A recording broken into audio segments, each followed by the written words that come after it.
It was 4th of July, and I ate a piece of watermelon, and I immediately threw up. And Steven laughed. He was like, maybe you're pregnant. And I was just like, maybe I am. Like, hold on. Like, I had several doctors do lab work, do all this stuff. Never, not once, did anybody ever tell me I have PCOS. If you have polycystic ovarian syndrome and you don't change the metabolism, you would have had infertility. So the more you can focus with your kids on building muscle and building bone when they're kid, you've set them up for success. The infertility that's coming to our society, your generation and younger, it's going to be a very expensive problem and a very sad problem because women who can't afford it won't be able to get pregnant. Yeah. Good afternoon, everybody. So this is our second live video, and I am here with my daughter-in-law, stepson's wife, Angel Hunt, and we will be talking today about polycystic ovarian syndrome, pregnancy, fertility, when we first met, how this baby is coming along. So, Angel, how far along are you? I'm 30 weeks with baby number 2 as of Monday. So time is flying by. This pregnancy has been wildly different than the first. Everyone tells me, oh, it's because you're having a boy this time. Boy versus girl. You know, girls take all the beauty, all the things. Like, you're miserable. The boys are easy. I don't know if there's any fact. Maybe you as an OB/GYN can tell me. Is there any fact to the hormones that girl versus boy produces that makes us crazy? Do you mean you just feel better? Now, I feel tremendously better. Like, the first time around my pregnancy with Olivia, she's 2 years old, made me reconsider if I want more kids. I was sick from day one. I think I was throwing up before I got I remember pregnancy test. Yeah. That's how I actually found out. It was 4th of July, and I ate a piece of watermelon. And I immediately threw up, and I was like, watermelon is my favorite fruit, and it's 4th of July. It's summertime. Like, what's happening? And Steven laughed. He was like, maybe you're pregnant. And I was just like, maybe I am. Like, hold on. And so we took a test for fun, like, truly thinking there's no way. We just started trying that June, like that month. Like, I was on birth control for, 10 plus years, which we can also discuss that if you'd like. Pills, then I ended up switching to an IUD for the last 6, and everyone was telling me, oh, well, if you're starting to think about getting pregnant, you may want to stop the birth control because it's going to take some time. Everyone was telling me that, and that was not the case for us. It was like one and done. I immediately got pregnant, feeling sick that day, took the the pregnancy test, and it was positive, and we were like out of our mind, couldn't even believe that it happened so fast, but we were so excited. But from that day on, I had morning sickness for 6 months straight. It was miserable. I was hooked up to an IV, if you remember that, for 8 hours a day, every day for like over a month because I was so dehydrated. Any sip of water I would take, I was throwing it up immediately. Mm-hmm. And I had a really difficult time, and it finally went away during the 3rd trimester. But then by that point, you're so big and you're experiencing like every other symptom that you're like, okay, I'm not vomiting anymore. But this one has been so much better. Oh, this one has been amazing. I mean, I got sick a couple of times in the 1st trimester, but literally maybe 2 or 3 times. I've had fantastic energy. I'm going to the gym 4 or 5 times a week. Mm-hmm. I'm working out. I'm lifting weights. I'm power walking at an incline for 2 to 3 miles a day. How old were you? Well, when we first met, she had polycystic ovarian syndrome and didn't know it. Had no idea. How old were you then? How old were you when we figured out you had PCOS? How old were you when we first met? Yeah. So let me take you back. So when you and I met, I was 20 years old when I was dating Steven. And it was funny, well, to me, looking back, it's now funny. I've always had signs of it, not knowing that I had signs of it at that time. So starting like age 12, 13, I started having just the most craziest, cystic, nastiest acne you can possibly imagine.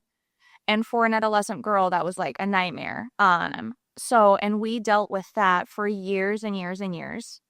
And I have seen so many, like, the reason why I got on birth control at a very young age is to control the acne because it was so bad. And it wasn't just 1 or 2 doctors we saw. My family moved every like 6 to 12 to 18 months. I went to 4 different middle schools, 5 different high schools, and every single time we moved, I had a different doctor. So it wasn't just one specialist telling me, like, you need this or that. Like, I had several doctors do lab work, do all this stuff. Never, not once did anybody ever tell me I have PCOS. So that was never even something that I've researched. It wasn't on my radar. My parents didn't even know what that term was. We had no idea. But it kind of like, looking backwards, I had a lot of signs for it. Now, for some reason, that's a question for you. Like, I'm curious, is this something that's overlooked often? Is it underdiagnosed? Is it misdiagnosed? How can you tell? How did I know? PCOS? Yeah. I think you told me you have, or I have PCOS. Wasn't even based on lab work at that point. We went up to the cabin for 3 days, and just you observing me for 3 days, you told Steven, I think she might have PCOS. Well, I'm aware. So I just know that. And I was like, does it have a smell? Like, I'm so confused. What do you mean? Like, I'm happy to do blood work. For this guy that I just met 2-3 weeks ago that I'm really, really into, and his stepmom just happens to be a doctor. She's like, hey, let's do. I vaguely remember you telling me you had really painful periods too, and there was a problem with your cycle. I remember you telling me about acne and maybe moodiness. You just looked like you had PCOS to me. And the typical symptoms of polycystic ovarian syndrome are, people don't have a cycle every month. They can have a lot of acne or masculine symptoms. You certainly didn't have masculine symptoms, but you had the acne. So that's a sign of a hormone called DHE, or what we test is DHES being too high, or your testosterone being too high. And what's actually happening, what I've been talking about in the mornings, is the parts of the ovary called the follicles that are supposed to make the egg are not responding to the hormone from the brain that's causing that signaling. And so they make too much testosterone, or too much what we call androgens, masculinizing hormones. Ovulation doesn't happen, and the woman gets irregular cycles and acne. And I'm seeing it more and more in young women who don't fit the profile. So the typical profile, to answer your question why the OBGYNs don't diagnose it, is because the typical profile that they're taught is usually Native American or Mexican. The women will be overweight. They'll have acne. They'll have hair loss. There's a typical profile. And most OBGYNs were taught in the past that it's genetic, but it's not. It's completely insulin resistant, too many carbohydrates. And you don't have to be overweight, and you don't even have to think that you eat too many carbohydrates. It's just the constant eating every 5 or 6 hours, like we're taught, of carbs, makes that ovary not responsive to the brain in the way that it's supposed to. And so the hormone profile gets off, and you don't ovulate, and you make too many androgens. You don't make progesterone. The period is irregular. And then when the period does come, I think you were having really heavy bleeding back then. It's been a long time. I would have a cycle once every 5-6 months. Yeah. And when I did have it, it was miserable, very heavy, very painful. I would call out of work, not go to class, that drastic. But I dealt with it because, again, it happened every maybe twice a year. And I mentally was convinced, it's because, I was on pills, then I switched pills because one of the pills made me gain 25 pounds.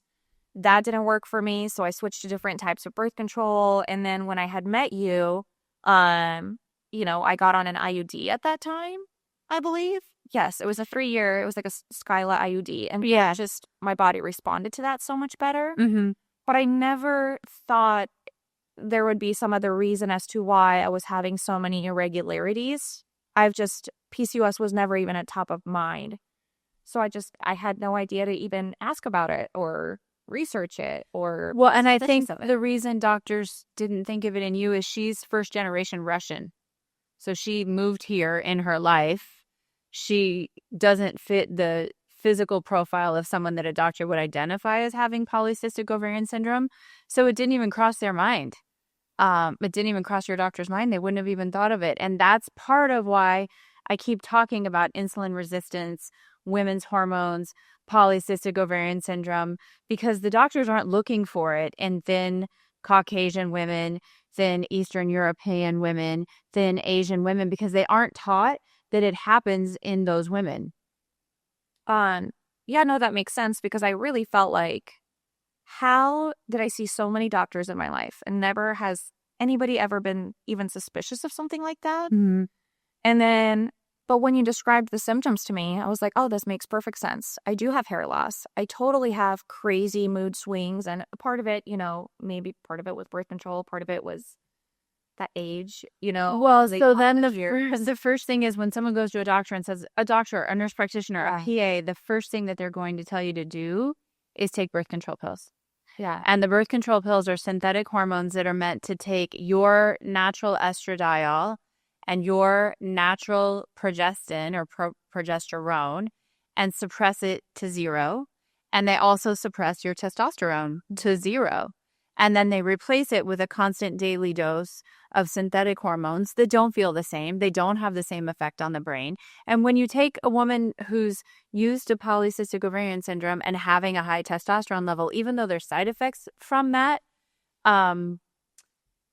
when you suppress it to zero, the testosterone is responsible for muscle mass, focus, concentration, assertiveness, attention.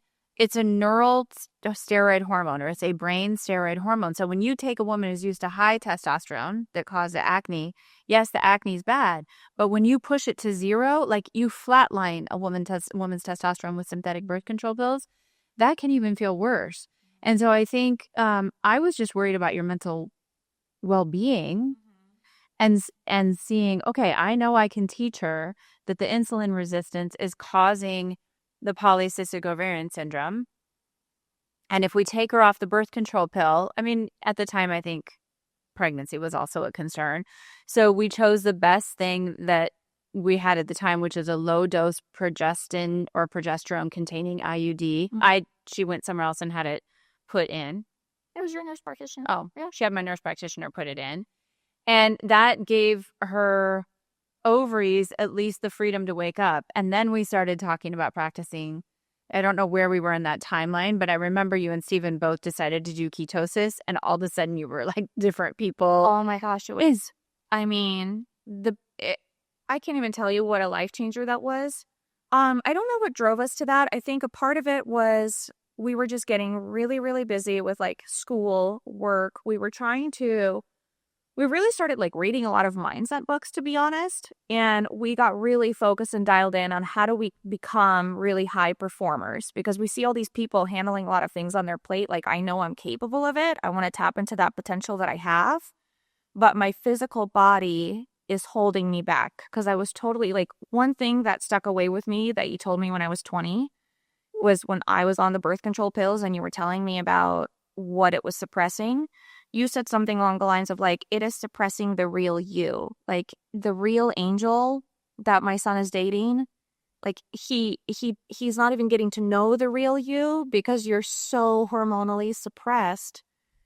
And it kind of, I guess, pushed me to like a self-discovery journey. Like, wait, I've been on these pills for like, since I was like 13. Who is Angel? I'm 20 years old at this point. I want to take control of my life. I want to feel better. I don't want to rely on a pill or anything else.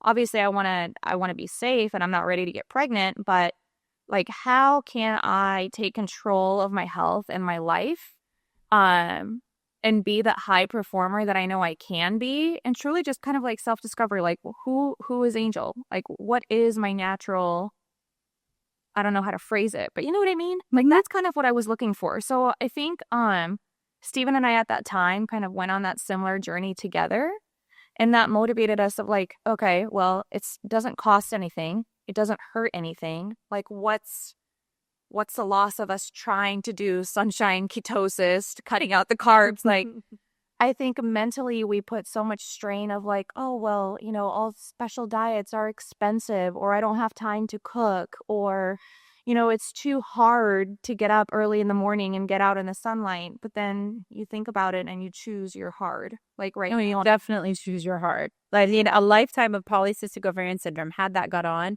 would have led to depression, hypothyroidism, even Hashimoto's, obesity, uterine cancer, loss of hair, facial hair, like a lifetime of and eventually diabetes, full-blown diabetes, type 2 diabetes, and dementia, which is type 3 diabetes. So when a woman keeps going down that path, it's not a pretty path.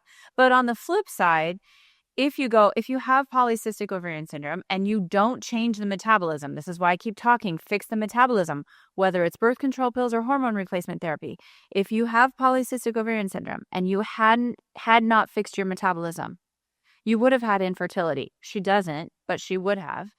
And that also alters your personality, because when your blood sugar is always chronically high, elevated, which would be a hemoglobin A1C, if you guys know what that lab is, a 3-month average of your blood sugar of something at like 5.6, 5.7. Your doctors are not going to typically tell you that that's abnormal. That makes you depressed. That makes you upset. That makes you anxious. So I joke and I say Moni in the middle, or homeboy stasis. The body wants to achieve homeostasis. You need that glucose control with your diet and the code from the sun that's telling the food how to grow, the animals to eat the food, and so on. We all need that to keep our bodies in check, because that's fertility. That's the fertility window for a woman. Not too skinny, not too fat, just the right Goldilocks zone. Oh, absolutely. No, and everything that you talk about, like just the mental stuff that you go through, the anxiety, the depression, this, totally went through that. And I remember a huge, huge shift when we finally got into ketosis. My parents, we lived like an hour away. They still do. But every time we would see them, there was a conversation that we had. They're like, you are a different person. What happened? Like, who are you? And my dad would joke like, oh, I finally have my daughter back. You know, during the teen years, you kind of lose the girls because they're, you know, they get a little crazy. But they're like, but no, seriously, like, you are a completely different person. I felt a huge difference within my friendships, my relationship with Steven, because we were at that point dating for, you know, a couple of years. Once you get your hormones right and you realize you're no longer having to rely on a pill or a device or anything else to take, like, you're fully in control of your body and you have this like mental clarity. And again, we talked about choosing your heart. I remember thinking, oh my gosh, like, I'm a total sugar addict. Like, I grew up in Russia. We grew up on potatoes. Like, we didn't have a lot of meat. At the time that I was born, it was 4 years post-Soviet Union falling apart. We didn't have a lot of food options. There was no, even if we wanted to be healthy, it wasn't an option. So we grew up on bread and potatoes. You're telling me I can't have bread and potatoes? And plus here, you know, you're 20, 21. I was 22 at the time. It's that age where you want to party and go drink all the sugary, you know, fun drinks. Like, the last thing you want to do is cut that stuff out. I remember we hadn't seen you guys for a while, and you came to a birthday dinner. It was maybe your birthday dinner. Could have been. Yeah. Yeah. And she walked in and they had been practicing ketosis. And I was like, wow, you had on a white dress or white outfit and you were so bubbly and sparkly. You were like a different person. I was so happy that you had, like, both of you decided to work together. And no matter what age you are with your partner, you really need to do this with your partner, because it's hard if you're trying to practice ketosis and your husband or your boyfriend's not, or vice versa. You lose a connection in the relationship. Oh, 1,000%. But Yeah. it's, you know, it's a challenge. Like, any change is hard. I'm not going to say, like, waking up the next day and not eating biscuits and gravy, because, you know, my stepdad's from the South. That's like what I want to have. But I told myself, no, like, we're going to have eggs, avocado, some bacon. And, you know, we made this commitment together and we made it fun. And once we got over that hump, we really stopped craving all the sugary and things that aren't necessarily good for you, probably 3-4 weeks in. But the thing is, once you feel so good, you don't even, like, you stop desiring all the other things. And so once we finally hit that ketosis phase where my energy was through the roof, like, we were at that time, we were full-time college students. Steven was bartending. He was working until 2-3 in the morning, and I was helping him shut down the bar and help clean up. I was in school too, and I was serving full-time. And then we transitioned to our corporate jobs. And we were going through a lot of transition and change, and we were tired, but we were like slamming down energy drinks and just like doing what it takes to push us forward. And when we finally decided to take control of our lives, during that time I was in ketosis, I did it straight, like without cheating, nothing, for about a year. And I was really motivated because Steven had proposed to me and I wanted to look my absolute best. I was like, there is going to be zero inflammation in this body when I walk down this aisle. I'm going to look so good.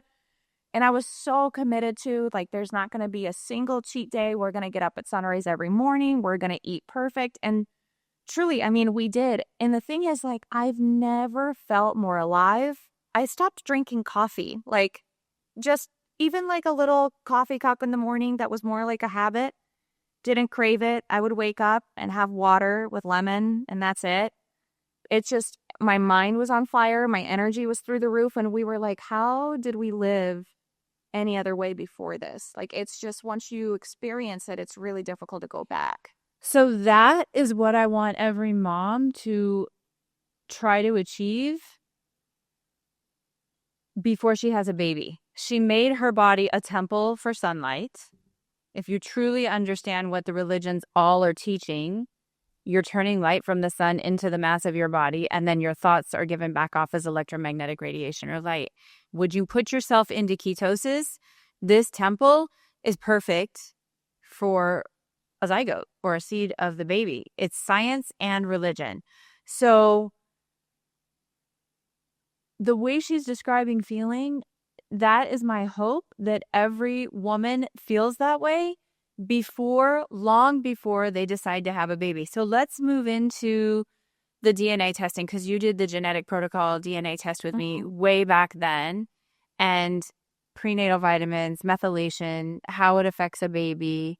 Let's go into that a little bit. So when you're in ketosis and when you're fasting, and I don't think that you guys were fasting back then, you're releasing stem cells. So, and we can also go into circumcision because this baby's a boy. But the reason I made the post this morning about circumcision is there are stem cells in the foreskin. So when I was a resident, we would chop off the foreskins of babies of moms who gave us consent, and they would study that for the stem cells. This was 25 years ago, probably. The reason I posted it and the reason that I brought up a dialogue on my Instagram page is our skin has stem cells. Just like this baby inside of her came from a single zygote stem cell. And so the methylation, the methyl donors from the B12 and the folate are responsible for the turnover of the DNA, whether it's in foreskin skin, your beautiful skin, this baby's body, or the things that I'm trying to work on with people with ketosis and fasting. I hope that makes sense. So we did her methylation pathway. We already knew Steven had problems with his. Put her on, multivitamins back then, methylation enhancer back then. Those are the things. And I know you and Steven have kind of gone off and on that stuff. But I think you can speak for yourself, but I think that that's part of what gives you the sustained energy, getting the right nutrients in. That's just the tip of the iceberg when you're pregnant or when you're in ketosis. Yeah. Yeah. No, there's a lot there. Nobody's perfect, right? We all can have this like perfect streak. And it was like really hard to break the keto diet and revert back. We're actually working back to that lifestyle now because a lot has changed over the years. But even then, like, I totally attribute that part of my life and having, like, when we were ready to have a baby.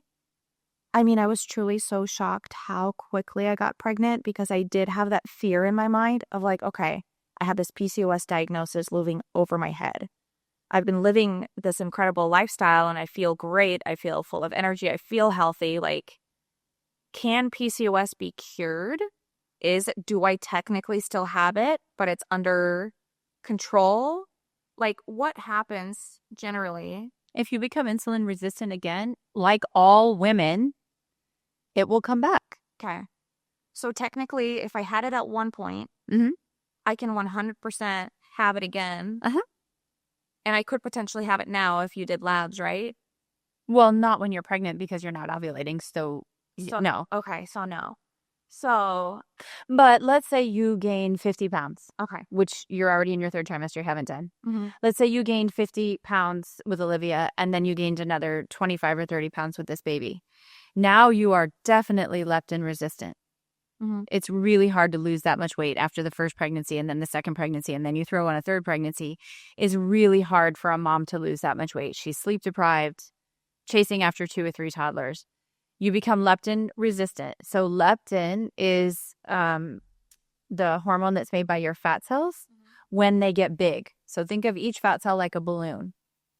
And when it fills and fills and fills and fills with stored energy, it starts to raise a hormone called leptin. And that leptin hormone, when you ignore it and you keep eating, makes you more inflamed. The fat cells are actually putting out chemicals that cause inflammation. And then you eat more and more, you ignore the leptin signaling, you become insulin resistant. So insulin is a hormone that would put sugar or glucose into the cells. And eventually those cells can't respond to the insulin anymore. So once you become insulin and leptin resistant, your ovaries stop working. They stop responding to the brain signals to tell them to ovulate. And then the ovulation stops and your estrogen levels, your estradiol levels go up and up and up. The progesterone doesn't happen. The testosterone levels go up and up and up. And the symptoms of polycystic ovarian syndrome happen. And they can happen to anyone. And they can happen to really thin people too. If you can be thin, have a low leptin, but be insulin resistant and have the same thing happen. That's why doctors aren't picking up on it. So after a woman has 2 or 3 kids and she's so sleep deprived, she starts to get sleep apnea or just baby sleep apnea. The babies keep you up all night. And now you've gone through 10 years without fixing this hormone balance and nobody telling you what to do. And the other thing is the topics of ketosis and fasting are very difficult to talk about on social media. We can get into it a little bit, but I'm very hesitant unless we're in a dialogue like this where I'm explaining things to her. People can really hurt themselves with not understanding ketosis, and I wouldn't fast in pregnancy, but not understanding ketosis in pregnancy, which is why I tend to stay away from those topics.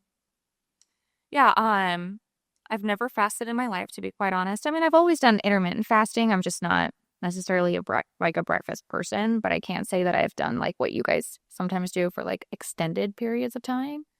Mm-hmm.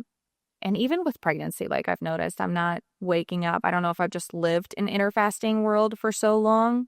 Like even when I'm pregnant, I don't wake up and immediately go for a bagel or a waffle, or how I feel like when I talk to other pregnant moms, they wake up starving, or at least that's what kind of the feedback that they give.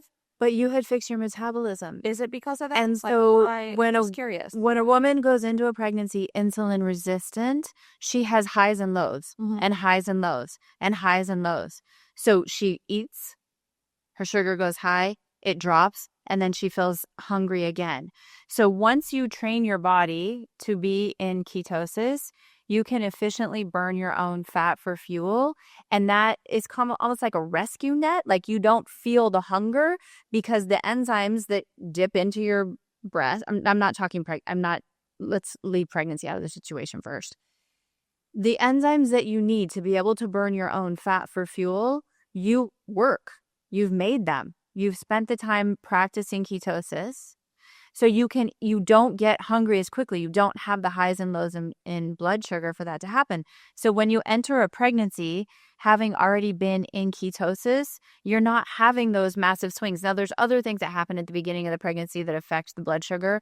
But in general, you don't have such massive drops in blood sugar because the enzymes that you need to make ketosis work for you, you've already worked on ramping up. I'm trying to put this into a way that makes sense to everybody, because Angel even had questions at the beginning about what's a follicle and what do those things mean, and she didn't want to ask questions that weren't that scientific. But I think the reason I invited her here is for you guys and her to ask the really non-scientific questions so it makes sense to everyone. Yeah, no, absolutely.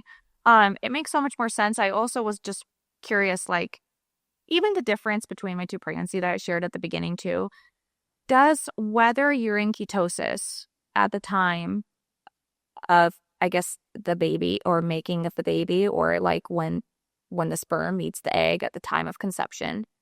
Does that play a role in how your pregnancy is going to go necessarily? Like, It plays a role in everything. fetal development? Because first time around, I was in probably best health of my life. Stephen was probably too, if not pretty dang close. But again, my pregnancy was like brutal. However, the second time around, not in our best health. We fell off for a multitude of reasons, which I'm happy to talk about that too.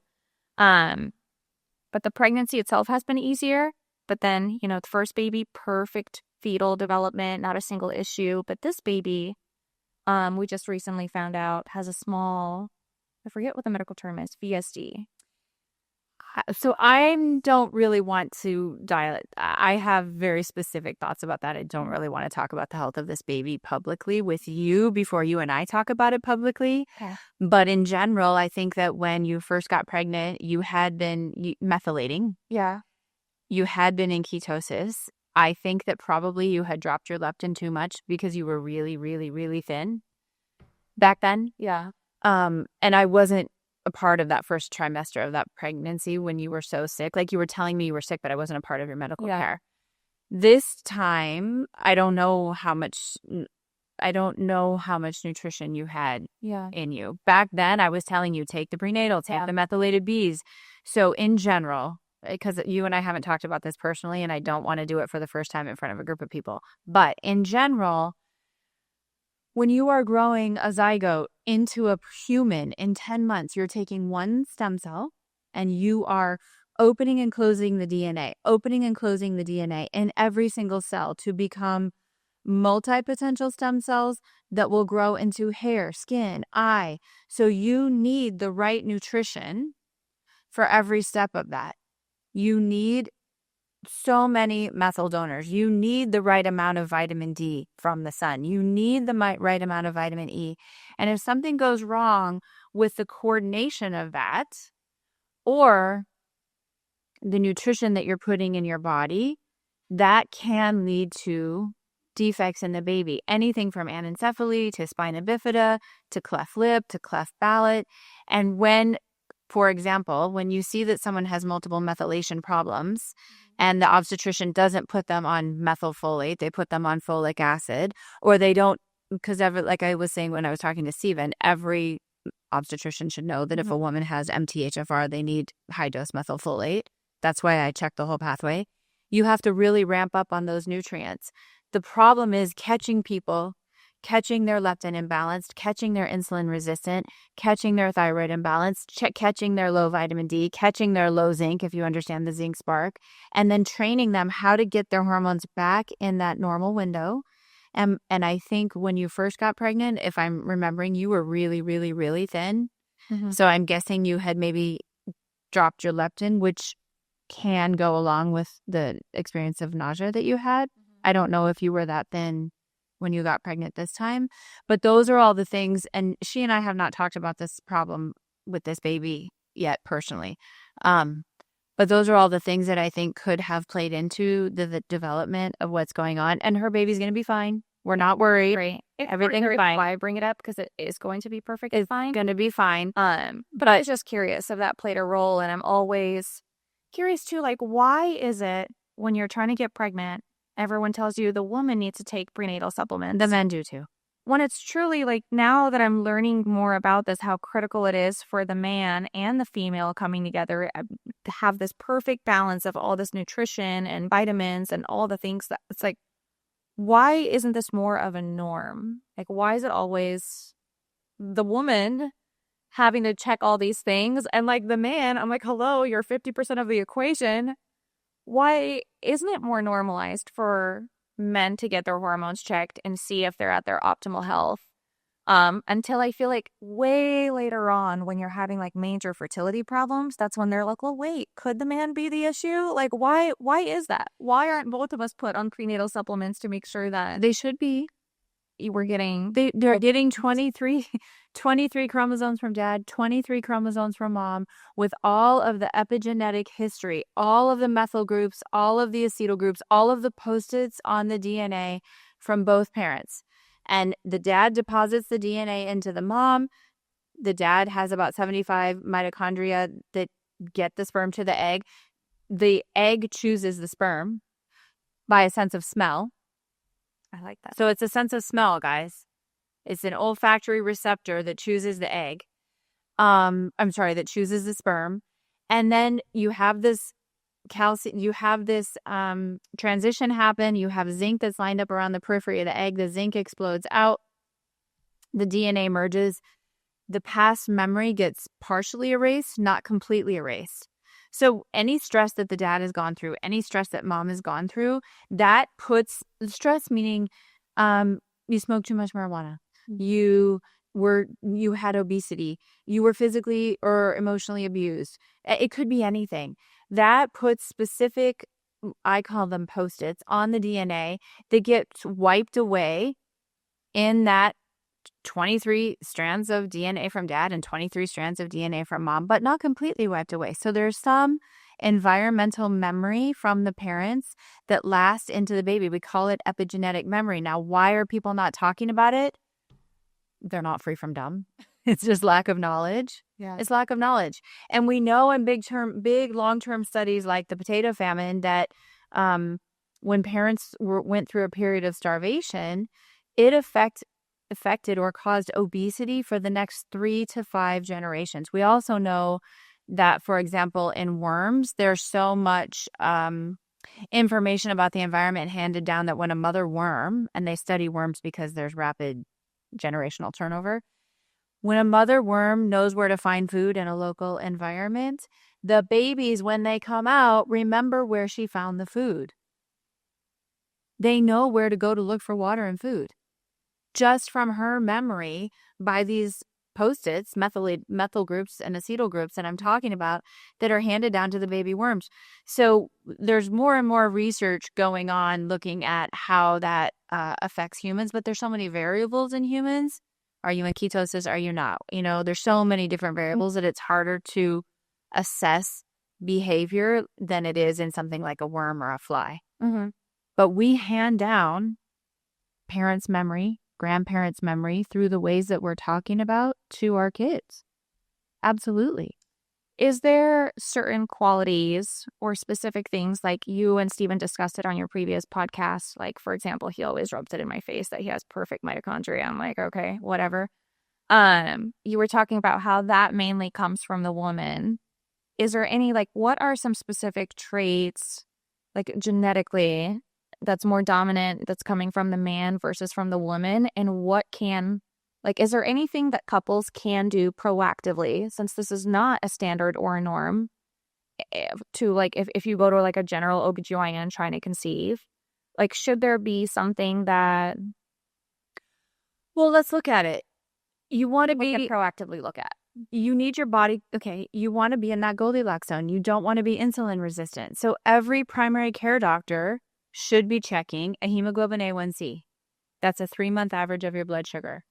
By the time it's in the 5.6, 5.5, 5.7 range, that means you've never practiced ketosis and fasting. Now let's back up. Every ancient civilization has fasting rituals around fertility. Every single one. Every religion, every female god in the ancient civilizations practice fasting. Why? Because it triggers autophagy in the egg for cleaning of the DNA, cleaning of this epigenetic memory, recycling of the bad cellular components, the proteins, the mitochondria that aren't doing so well, taking away the bad eggs, the eggs that have damage, right? Mm-hmm. So there's a reason every ancient civilization practiced fasting. Okay. Now, for the women who are saying, I have eating disorders, I know that I have low leptin, it's within that Goldilocks zone. So how does that apply to the sun or the environment that we live in? Every summer, depending on where you live, where your heritage is from, where your ancestors are from, there would be carbohydrates in the right amount for your skin type, how much of a suntan you can get, right? So if you're an African person with dark skin, there would be more carbohydrates, but you'd also be more active. There'd be more light running around. So if every person knew, let's just say generally, that you need to get your insulin in the right range, typically less than 6, you need to make sure your thyroid is healthy. And yes, you can fix the thyroid. I had Hashimoto's. I did it. I can show you guys how to do it. You need to make sure that you're practicing ketosis at least part of the time. And normally for an annual cycle, that would be in the winter. So you're Russian, it would be cold. You wouldn't have a ton of stored potatoes if you were living outside. You'd have some, but not a lot. If you can get your body into that perfect weight and then look at body composition, not too skinny, not too fat, just the right amount. And then you gain a little bit of weight in the summer with more activity, with the carbohydrates in your environment under the sunlight. And the sun's light improves your batteries or your mitochondrial energy production. If everybody lived in tune with that, we wouldn't have fertility problems. And then the ancient rituals practice fasting just before women conceived to clean the egg, to clean the system in order to have a healthier baby. Mm-hmm. If everybody knew that, and it's so simple, and it was supposed to be handed down through the wisdom of generations, through the wisdom of our religions, that would be what you could do. So I would ask for a vitamin D, because I think more doctors are getting used to checking vitamin D levels, and you want it to be high normal at the end of the summer from being outside. You don't want your insulin to be too high. You don't want your glucose to be too high. You don't want to have gut malabsorption issues and have a low zinc because of that zinc spark. And zinc is responsible for making sure that the sperm can swim and do all the things that it needs to do to open itself up. Those are some of the things I look for. That's actually how I started Genetic Protocol, because I was checking my pregnant moms for nutrient deficiencies. And they were all nutrient deficient, all of them. Like there were hardly any that weren't, on top of the obesity and the hypothyroidism and all the other things. That was why I started down the path of looking at nutritional genetics. So what about women specifically with PCOS? That's what we're focusing on today. Was I able to, I don't want to use the word reverse if it's not the accurate word to use it, but was it because I was so young and kind of, like, is it, the question I'm trying to ask, if you live with a condition like PCOS long enough, is there ever a period where it's like, it's too late? No. There's women in this room who are fixing their PCOS right now who are my age. Oh, wow. That's incredible. So it's not like, oh, you have better odds at fixing this. No. You're in your early 20s versus late 30s versus Well, here's the whatever thing. age you're trying to conceive at. It's more of The more active what you you depend on. Yeah. your metabolism. So the more active you are in your teenage years, the more healthy muscle and bone you build. So that if you become sedentary in your 20s and 30s, which is everybody gets a corporate job, not anymore with computers, but everybody's sitting at a desk, everybody is changing their lifestyle in their 20s and 30s. The freshman 15 happens.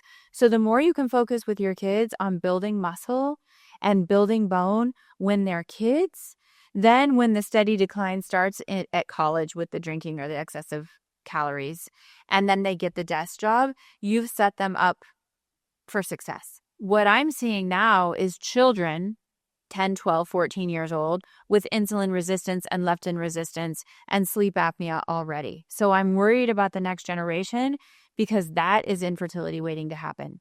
Then when you're 20, they say it's easier to build muscle. I don't think so. I think if you fix the insulin resistance and you don't go down the path, say for a guy, of using testosterone injections or taking the semaglutide or putting drugs in the system, if you actually choose to fix the system, it's probably easier in your 20s because you have more energy and you haven't let it slip that far. But someone is making a comment right now who's working on her PCOS, right? And who's fixing it. My parents in their 70s have fixed their insulin and leptin resistance. So you can do it at any age. The problem is repeating the healthy patterns. Mm-hmm. And I think as people get older and they start to lose cognition and their loss of their brain outweighs the growth of their brain, we call that loss of neurogenesis, then changing the patterns like you said, you and Steven loved in your 20s to go see the sunrise together, to do ketosis together. It's harder the older you get when you've lost brain function or neurogenesis to change those patterns. And that's the reason that I teach it in groups for as many people as I can get to just watch what I'm doing. It's the reason I go live every morning for free, to show people what I'm doing. Because if you can repattern your behavior from the second you wake up every morning, you can start to fix it at any age. I love that. So I love hearing that there's always hope, that it's not like hope. Well, another thing too, I feel like our society pushes us, like it kind of sets you up for failure too. Like, this is so crazy as a pregnant woman for me, that as soon as people find out you're pregnant, this is like the stigma that you hear everywhere.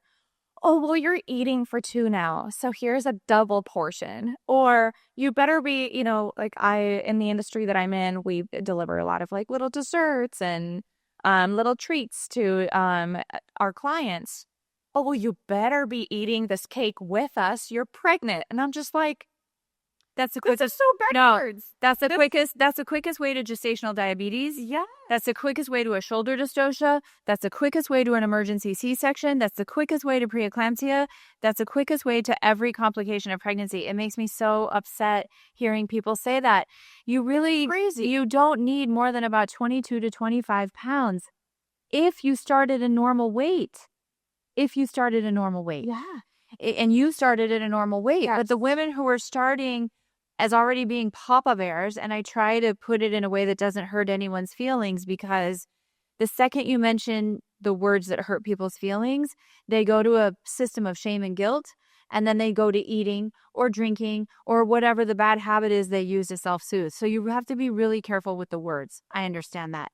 But when you push carbs on a pregnant woman, you are doing that baby the biggest disservice. 1,000%. And it's so crazy to me that it's normalized in our culture, and this whole, oh, well, you're eating for two, so let's double your portion. I mean, I have a 2-year-old and she lives on like 2 strawberries that she eats in like 2 days sometimes. Like there's days where she doesn't even eat. And I'm like, oh my gosh, how is this child going to survive? So you're talking about my baby's probably 2 to 2.5 pounds right now. You're telling me I should be shoving down double portions because I'm eating for two? We feel so normalized that it's just like, it's the most probably important time of your life to be your healthiest, best self, because you are growing. Well, and then if you think about the obesity in pregnancy, the risk of kidney disease, heart disease, preeclampsia, eclampsia, all these problems in pregnancies, the dietitians are trained. If you have gestational diabetes, the hospital dietitians are trained to tell you to eat 250 grams of carbs. That's insane, people. That recommendation is insane. They don't look at the leptin before you get pregnant. They don't look for insulin resistance before you get pregnant. And then to push carbs on a pregnant woman who's coming to you with diabetes. Now, you might have to do that if they didn't practice ketosis before and they don't have those enzymes revved up like we talked about. Because once you go into a pregnancy already in a bad situation, it's hard to pull back when you're pregnant. You're starving. It's hard to fix during pregnancy, which is why I'm so hesitant to discuss entering ketosis during pregnancy, because just getting the water, salts, and electrolytes right is hard.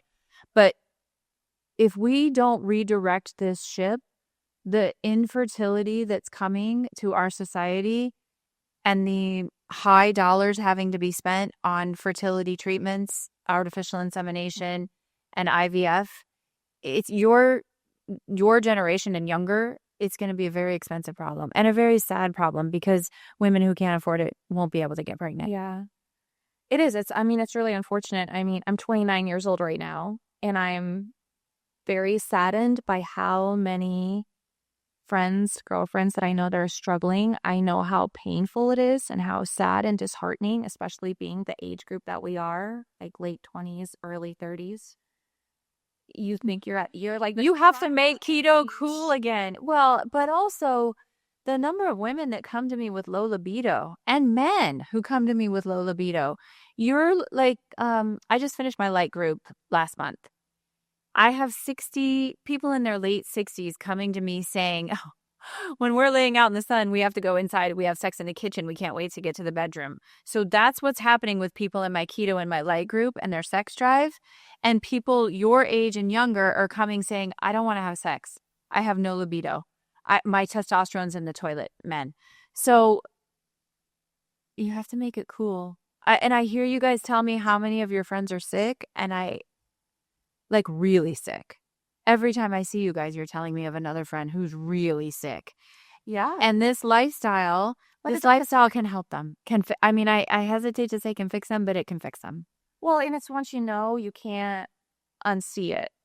Like once you've experienced it yourself, that's why sometimes I kick myself. I'm like, oh my gosh, like we have to get back into this. We really fell off. It started off for a really stupid reason. I don't know if this is normal. So I was in ketosis for not a very long time, but like really good for about a year. And when we got married, we had a honeymoon plan to go to Italy for 2 weeks. COVID happened. Everything got canceled. Wedding got canceled. All the things got canceled. But my intention was to go to Italy and have pasta and cheat and have sangria and do all the things. And I was so afraid that I was going to get sick because I haven't had carbs straight up in so long. I was like, I'm going to have a cheat day. I remember I went for the first time in a year. I bought myself on, it was, let me just say, that's not what she's saying is not how I teach it. I think no. And at the time, I like didn't know. Yeah. Straight up, this is how I thought it was going to happen. I was like, this is it. I'm going to get sick. Like that's mentally what I was going through. But also, I teach people to have carbs once a week or twice a week. And at that time, I was like cold turkey. I'm like not having carbs, period. And that's how I lived for a very, very long time. And I was convinced I was going to get sick. And actually, I did. Like I had my first tortilla from Costa Vida. That was my cheat day. Mm-hmm. And they're like 450 calories for this tiny little tortilla that's homemade. But I was like, this is like my cheat day. I've never felt so sick in my life. I was throwing up. I thought I felt drunk. I mentally felt drunk. I had to lay on the couch and I'm like, what is going on with me? I've had to like call out of work that day. Well, your body was so weak. I am so sick.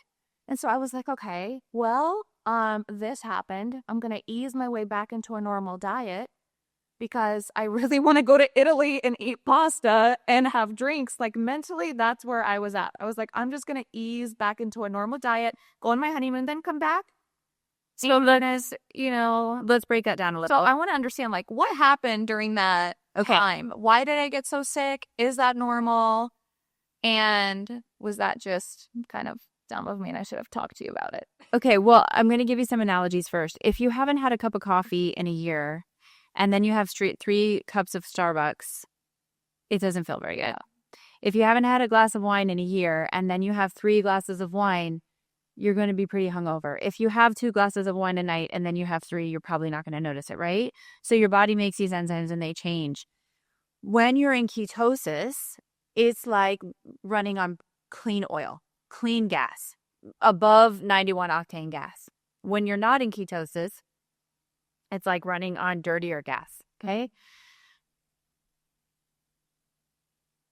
When you're dealing with family members and their diet, and we weren't spending a lot of time together at that time, just for various reasons, it's really hard to call up your daughter-in-law and say, I think maybe you should have carbs every weekend. It's not like I could call you and suggest your diet. So what I think happened was you were maybe under eating a little bit, and you dropped your leptin. And then when you flood yourself with carbs, even me, if I have too many carbs on a Friday night, I'm achy the next day. If I go out and have Mexican food, I don't feel the greatest. It's like you're going from making 400% more ATP or energy to normal person level.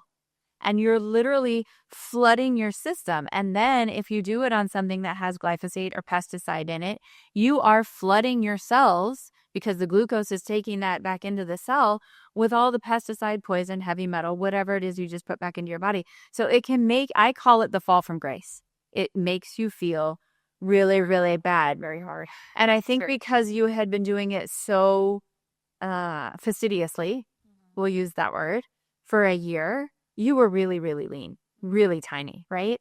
And you had been doing it so fastidiously. And normally when I teach it as cycling. So you do have carbs periodically and you take your weight up and you take your weight back down. And none of that had been happening. You didn't feel very good. And then COVID happened and they didn't get to go. And that's just depressing. Yeah, and COVID just kind of, I think every one of us kind of spiraled in some way or another. That's when the binge drinking happened, and I feel like all that progress I had made reversed real quick. I had a dream. Look, I was happy with the way I looked, but it was just, I can't tell you how many women came in during COVID to my office with elevation in liver function tests. Because these were people who had never drank before, and now they were having 2 and 3 cocktails a night in the street with their neighbors. And then COVID ended, and they all came back into the office, and they have alcoholic or non-alcoholic fatty liver. And I was like, what have you all been doing? We worked through it. I was able to do genetic protocol online, so that was not happening in my house. But I was shocked at how many healthy, health-conscious women came in with either fatty liver or alcohol-induced fatty liver. Yeah, no, it was such a crazy time. I mean, literally every single person in our wedding, which if they see this video, they will laugh at this too, because we all talk about it. Everyone was 40 pounds heavier because we got married. Literally, our date was April 4th. And then everything shut down like March 27th. We were a week out from getting married. And everyone was like, we were in the best shape of our lives. COVID happens. For 6 months, we binge drink, eat like crap, don't go to the gym. You can't go anywhere. I mean, we walked. They had to postpone their wedding is what she. Yeah. They postponed it 6 months. Everyone had gained like 20, 30, 40 pounds. So we look at all of our family members and friends, and everyone's so inflamed and red in the face, and just we already had everybody's suits and dresses. We had to alter everything and expand everything, and we're like, this is our worst nightmare. We've worked so hard. We look back and laugh. I mean, it's just such a, I think, time we can all relate on. But COVID didn't last forever. Once we went back to work, we were like, we need to get our life back on track. This is not sustainable. This is crazy. I've never felt lazier, more depressed, more low energy. This is not who we are as people. We need to get, and look at you now. And we did. And we got back. We got our health back on track. And, shortly after we got pregnant with Olivia, baby number 1. But then again, we fell off a little bit again because I'm trying not to beat myself up over it because, life is tough. You have a lot of challenges and curveballs, but, pregnancy wasn't easy. I couldn't eat anything. I was throwing up. So if I could eat a waffle with cream cheese and actually hold it down, that was a huge, huge win in my day. Same thing with after baby. It's just your hormones are all over the place. I was having a hard time. Then you're dealing with being a new time, first-time mom, and you're trying to just figure out how to change a diaper and recovering from a C-section. And this time will be so much easier. It was so different. We just didn't know what to expect. So the second time is much easier, and the third time is a breeze. Yeah, this third time. I'm so excited. But it doesn't feel like my last baby yet. So I think I see 4 more, 3 more. Oh, I don't know about that. So I think we're going to end it here. We will put this on YouTube within the next few days. We'll clip it up so you guys can see bits and pieces of it. You can find Angel. Do you want me to give them your Instagram? Sure. Okay. Angel Victoria Hunt. Angel at Angel Victoria Hunt. And Stephen, my stepson, at Stephen Hunt. He has. Why don't you explain what you guys do? Oh gosh, what don't we do? My husband, Steven, he specializes specifically in all things real estate, fix and flips. He is an incredible designer, has a great eye for design. So that's mainly what he does. I help out a lot, but mainly it's him. He teaches people how to fix and flip. He also takes people on the journey along with him if that's something you're looking to learn how to do, or if you want to invest passively in real estate, he has opportunities for that as well. So that's what we mainly do is all things real estate here locally in Arizona. They have a lot of fun doing that. One of his friends is saying a really inappropriate comment right now. We'll leave it at that. Goodbye, you guys. Have a good day. He doesn't know. I was looking for it. I was like, where is it? I think it's someone who knows you guys.